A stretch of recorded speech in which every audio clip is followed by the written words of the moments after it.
जय श्री हरि, जय माँ लक्ष्मी, जय हो ग्यारस माता। प्रिय भक्तों, भगवान विष्णु, माँ लक्ष्मी और ग्यारस माता की कृपा सदा आप और आपके परिवारजनों पर बनी रहे। आप सभी का दिन शुभ और मंगलमय हो। आप सभी को देवसेनी एकादशी व्रत की हार्दिक शुभकामनाएं। आज अपने स्नान करेंगे देवसेनी एकादशी पर ग्यारस माता की कथा। कहा जाता है कि व्रत रखते वक्त व्रत की कथा अवश्य सुननी चाहिए। बिना व्रत कथा सुने व्रत अधूरी मानी जाती है। बस इसी तरह आज मैं ग्यारस के दिन ग्यारस माता की कथा सुनाने जा रही हूँ, तो ध्यानपूर्वक सुनिएगा। एक बार प्रेम से बोलिए, ग्यारस माता की जय हो। एक बार एक राज्य में एक राजा रहा करता था। राजा बहुत ही बुद्धिमान और बलशाली था। राजा सदैव अपनी प्रजा का बहुत अच्छे से ध्यान रखता था। प्रजा भी अपने राजा को बहुत पसंद किया करती थी। राजा की दो बेटियां थीं। राजा अपनी दोनों बेटी से बहुत प्रेम करता था। राजा की छोटी बेटी देखने में बहुत सुंदर, आकर्षित थी और राजा की बड़ी बेटी छोटी बेटी के मुताबिक थोड़ा कम सुंदर थी। राजा की छोटी बेटी ग्यारस माता की पूजा किया करती थी और सभी लोग राजा की छोटी बेटी से बहुत प्रेम करते थे और बहुत पसंद भी किया करते थे। राजा भी अपनी छोटी बेटी को बहुत बड़ी बेटी से अधिक प्रेम करता था, जिस कारण राजा की बड़ी बेटी को अपनी छोटी बहन से बहुत नफरत होने लगी थी। राजा की दोनों बेटियां जब बड़ी हो गई, तब एक पड़ोसी राज्य में रहने वाला राजकुमार राजा की बड़ी बेटी के लिए रिश्ता लेकर आया। लेकिन जैसे ही उस राजकुमार की नजर राजा की छोटी बेटी पर पड़ी, तो वह राजकुमार राजा की छोटी बेटी पर आकर्षित हो गया और उससे पहले नजर में प्रेम कर बैठा। उस राजकुमार ने राजा की बड़ी बेटी के साथ विवाह करने से मना कर दिया और उसने राजा से कहा कि मैं आपकी छोटी बेटी से विवाह करना चाहता हूँ। जिसके बाद राजा की बड़ी बेटी यह देखकर अपनी छोटी बहन से बहुत क्रोधित हो गई और राजा की बड़ी बेटी ने अपनी छोटी बहन को अपना सबसे बड़ा दुश्मन मान लिया। राजा की बड़ी बेटी ने अपनी छोटी बहन से बदला लेने का निर्णय लिया, जिसके लिए उसने अपनी छोटी बहन को जान से मारने का प्लान बनाया। राजा की बड़ी बेटी ने अपनी छोटी बहन को मारने के लिए सबसे पहले एक लड्डू में जहर मिलाकर अपनी छोटी बहन को दे दी और उसको लड्डू खाने के लिए कहा। लेकिन लड्डू खाने के बाद भी छोटी बहन को कुछ नहीं हुआ। बड़ी बहन यह देखकर बहुत आश्चर्यचकित हो गई, लेकिन बड़ी बहन ने हार नहीं मानी और उसने जब रात में छोटी बहन अपने कमरे में सो रही थी, तब एक मटके में सर्फ रखकर उसे कमरे में छोड़ दिया। लेकिन सर्फ भी छोटी बहन का कुछ नहीं कर पाया। जिसके बाद बड़ी बहन ने अपनी छोटी बहन से कहा कि चलो हम लोग कुएं में से पानी भर कर लाते हैं। जिसके लिए वह अपनी छोटी बहन को पानी भरने के बहाने कुएं के पास ले गई और उसने अपनी छोटी बहन को कुएं में धक्का दे दिया। लेकिन छोटी बहन को तब भी कुछ नहीं हुआ, क्योंकि हर बार ग्यारस माता उसकी रक्षा किया करती थी। और उधर बड़ी बहन अपने सारे प्रयास के बाद असफल होती जा रही थी, जिससे वह बहुत क्रोधित होती जा रही थी। फिर उसने अपनी छोटी बहन के पास जाकर उससे खुद ही पूछा कि मेरी छोटी बहन, तुमको पता है भगवान ने सबकी मौत एक निश्चित समय पर लिखी हुई है, और क्या कैसे तुम्हारी मौत होगी, क्या यह तुम जानती हो? तब छोटी बहन ने अपनी बड़ी बहन को बताया कि हाँ, मैं तो जानती हूँ, मेरी मौत कैसी होगी। छोटी बहन से यह सुनकर बड़ी बहन मन ही मन बहुत प्रसन्न होने लगी और उसने अपनी छोटी बहन से कहा कि तो मुझे अपनी मौत का राज बताओ। छोटी बहन ने अपनी बड़ी बहन से कहा कि मेरी मृत्यु एक तोते में है, जो तोते के गले में हार है, उससे मेरी मृत्यु हो गई। जब तक कोई भी व्यक्ति तोते को मारकर वह हार अपने गले में पहनता है तो मूर्छित हो जाएगी, और जैसे ही उस हार को अपने गले से उतारेगा तो मैं वापस से जीवित हो जाऊंगी। अपनी छोटी बहन की मृत्यु का राज जानकर बड़ी बहन बहुत ही खुश हो गई और उसने अपनी छोटी बहन को मारने के लिए उनके पालतू तोतों को ढूंढना शुरू कर दिया। और छोटी बहन को इस बात का आभास हो गया था कि कोई उसकी जान लेना चाहता है, जिसके लिए वह अपने पिताजी के पास गई और उसने अपने पिताजी से कहा कि पिताजी, मेरी मौत के बाद आप मुझे चलाइएगा मत, बल्कि आप मुझे अपनी पुरानी वाली हवेली में एक पलंग में लिटाकर छोड़ दीजिएगा। अपनी छोटी लड़की की यह बात सुनकर राजा बहुत आश्चर्यचकित हो गया। राजा ने अपनी छोटी बेटी से पूछा, बेटी तुम यह क्या कह रही हो? तब राजा की छोटी बेटी ने बताया, पिताजी समय किसी के लिए नहीं रुका है, कब क्या हो जाए किसी को कुछ पता नहीं है। और फिर राजा ने अपनी छोटी बेटी से कहा कि तुम ऐसी बातें क्यों कर रही हो, 2-3 दिन में तो तुम्हारा विवाह है। लेकिन छोटी बेटी ने अपने पिताजी को ऐसा करने पर मजबूर कर दिया और उसने वचन ले लिया। राजा ने भी अपनी छोटी बेटी की बात स्वीकार कर ली और 2-3 दिनों के बाद जब शादी का समय आया तब राजकुमार बारात लेकर राजा के घर आया और राजकुमार और राजा की छोटी बेटी का विवाह शुरू हो गया।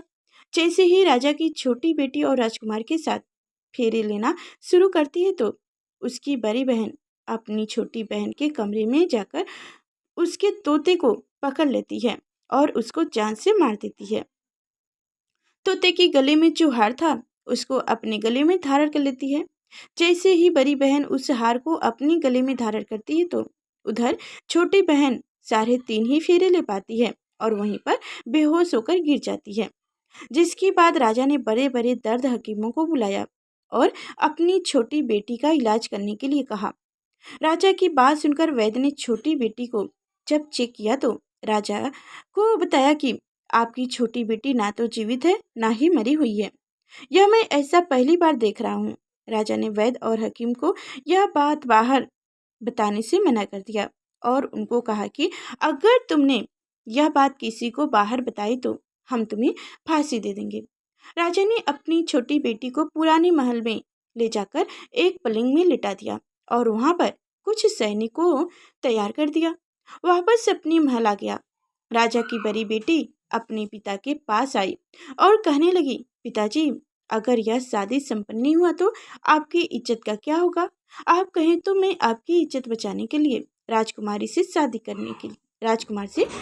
करने के लिए तैयार हो जाऊं। जिसके बाद राजा ने अपनी बड़ी बेटी की बात मान ली और राजा ने बड़ी बेटी को छोटी बेटी के कपड़े पहनाकर मंडप में भेज दिया। लेकिन राजकुमार यह जान गए कि यह राजा की छोटी बेटी नहीं है बल्कि यह राजा की बड़ी बेटी है। लेकिन जब राजकुमार ने शादी करने से मना किया, सभी लोगों ने राजकुमार को बेबस करके राजा की बड़ी बेटी से बचे हुए फेरों को संपन्न करा दिया और विवाह करा दिया। जिसके बाद राजकुमार राजा की बड़ी बेटी को अपने महल ले गया।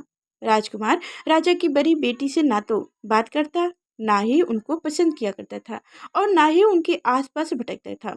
और राजकुमार ने यह फैसला लिया था कि वह अपनी प्रेमिका को ढूंढ कर रहेगा और जानकर रहेगा कि उसके साथ क्या हुआ है। एक दिन राजकुमार अपने घोड़े पर सवार होकर राजा के पुराने महल के पास पहुंच गया, जहां पर उसने कुछ सैनिकों को देखा। महल के पास पहुंचकर राजकुमार ने जब महल को ध्यान से देखा तो वह समझ गया कि यह तो हमारे ससुर जी का महल है। तब राजकुमार ने सैनिकों से पूछा, तुम लोग यहाँ क्या कर रहे हो और इस महल के अंदर उस पलंग में कौन लेटा है? जिसके बाद सैनिकों ने बताया कि यहाँ पर राजा की छोटी बेटी लेटी है। यह सुनकर राजकुमार बहुत प्रसन्न हो गया और तुरंत अपनी प्रेमिका के पास पहुंच गया और उसकी सेवा करने लगा। जैसे ही रात हुई तो राजा की छोटी बेटी उठकर खड़ी हो गई। राजकुमार यह देखकर बहुत खुश हो गया और उसने अपनी प्रेमिका से पूछा कि तुम यहाँ क्या कर रही हो? तुम मेरे साथ मेरे घर चलो। राजा की छोटी बेटी ने राजकुमार को सारी बातें बता दी कि मेरा जान एक तोते में बसी थी और मैंने यह बात सिर्फ अपनी बड़ी बहन को बताया था और मुझे पता है कि उसने ही मुझे मारने का प्रयास किया है। उनके पास एक हार है जिनको वह सुबह पहन लेती है और रात को उतार देती है। जब तक वह हार को पहने ले रहती है तब तक मैं मूर्छित रहती हूँ और जैसे ही वह हार को उतार देती है तो मैं वापस जीवित हो जाती हूँ और जब तक मेरी बड़ी बहन के पास वह हार है तब तक मैं ऐसे ही जीवित और मूर्छित होती रहूंगी। अगर मेरी बड़ी बहन के पास जो हार है वह मेरे हाथ लग जाए तो मैं हमेशा के लिए जीवित हो जाऊंगी। राजकुमार यह बात सुनकर राजा की छोटी बेटी के पास रहने का निर्णय ले लिया और उसने अपने बचे हुए सारे फेरे उस पलंग में लेटी राजकुमार की छोटी बेटी के साथ ले लिया और अपना विवाह पूर्ण कर लिया और वहीं पर ही रहने लगा। देखते ही देखते कुछ समय में राजा की छोटी बेटी और राजकुमार की पत्नी पेट सी हो गई। एक दिन राजकुमार को किसी काम से बाहर जाना पड़ा। तब छोटी बहन के पेट में बहुत तेज से दर्द होने लगा, जिसके बाद उसने ग्यारस माता का वाहन किया। जिसके बाद वहां पर ग्यारस माता प्रकट हुई और उन्होंने अपने भक्तों के दर्द को दूर किया और एक पुत्र की प्राप्ति कराई। और वहीं पर अचानक से राजकुमार भी आ गए। राजकुमार ने ग्यारस माता को देखा तो वह आश्चर्यचकित हो गए और उसने तुरंत माता को प्रणाम किया। और ग्यारस माता ने राजकुमार से कहा कि जब तुम्हारा यह बेटा 5 वर्ष का हो जाए तो तुम अपनी पत्नी का हार लाकर इनके गले में डाल देना। और देखते ही देखते राजकुमार और राजा की छोटी बेटी का पुत्र 5 वर्ष का हो जाता है।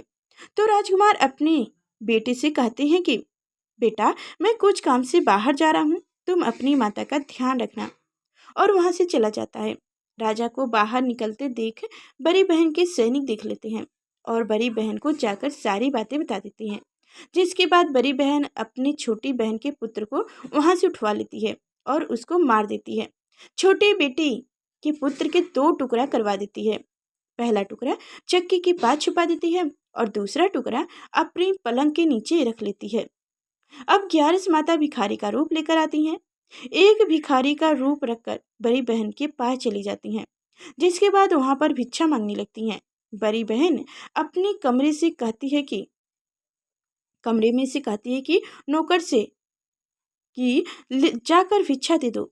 लेकिन जैसे ही नौकर ग्यारस माता को भिक्षा देने के लिए आते हैं तो माता उन्हें मना कर देती है और कहती है कि मैं तुम्हारी महारानी से ही भिक्षा लूंगी। जिसके बाद बड़ी बहन स्वयं ही भिक्षा देने के लिए माता के पास आती है। तब माता एक बिल्ली का रूप लेकर उनके कमरे में चली जाती हैं और वहां पर छोटी बेटी के पुत्र को 2 टुकड़े को आपस में जोड़ देती हैं और उसे जीवित कर देती हैं। वहां से वह ले आती हैं। राजकुमार अपने बेटे को ले जाकर अपनी पहली पत्नी यानी कि राजा की बड़ी बेटी के पास ले जाते हैं और उसे कहते हैं कि तुम इनका ध्यान रखना। अगर तुम इस बच्ची का अच्छे से ध्यान रखोगे तो मैं तुमसे बात करूंगा। एक दिन राजकुमार अपने बच्चे से कहते हैं कि तुम मम्मी से उनके गले का हार मांग लो। जिसके बाद राजकुमार का लड़का अपनी मम्मी के पास जाता है और कहता है कि मम्मी, मुझे तुम्हारा हार चाहिए जो तुमने गले में पहन रखा है। यह सुनकर पहले तो बड़ी बहन बहुत क्रोधित हो जाती है, पर उसको याद आता है कि राजकुमार ने कहा था कि अगर मैं इस बच्ची का अच्छे से ध्यान रखूंगी तो वह मुझसे बात करेगा। जिसके कारण वह हार को उस बच्चे को दे देती है और वह तुरंत हार को ले जाकर अपने पिताजी को दे देता है। और तभी राजकुमार अपनी बेटी को लेकर वहां से जाने लगता है और अपनी पत्नी से कहता है कि तुम हमारे लिए खाना बनाकर रखना, मैं शाम को आकर तुम्हारे साथ खाऊंगा। और वह अपनी बेटी को लेकर वहां से चला जाता है। जिसके बाद वह राजा के पास जाता है और उसको सारी बातें बता देता है। राजा अपनी बड़ी बेटी की यह करतूत सुनकर बहुत क्रोधित होते हैं और अपनी परवरिश पर ही दोष देने लगते हैं और राजकुमार को अपनी छोटी बेटी के साथ रहने के लिए आदेश देते हैं। जय हो ग्यारस माता। प्रिय भक्तों, हमें उम्मीद है कि आपको यह कथा बहुत ही अच्छी लगी होगी। ऐसे बहुत ही कथाएं जो हमारे चैनल पर सुनाई जाती है। व्रत कथा, व्रत विधि, व्रत के बारे में बहुत सी जानकारी दी जाती है। तो आप ऐसे ही रोजाना कथाओं को सुनने के लिए लाइक कर चैनल को सब्सक्राइब कर लीजिएगा और साथ में बेल आइकन की घंटी प्रेस कर दीजिएगा ताकि जब भी मैं इसे व्रत कथा लेकर आऊँ तो सबसे पहले आप तक नोटिफिकेशन पहुँचे, जो मेरी कथा को आप समय से ही सुन सकें। फिर चलते अगले नेक्स्ट वीडियो मिलेंगे, तब तक के लिए धन्यवाद।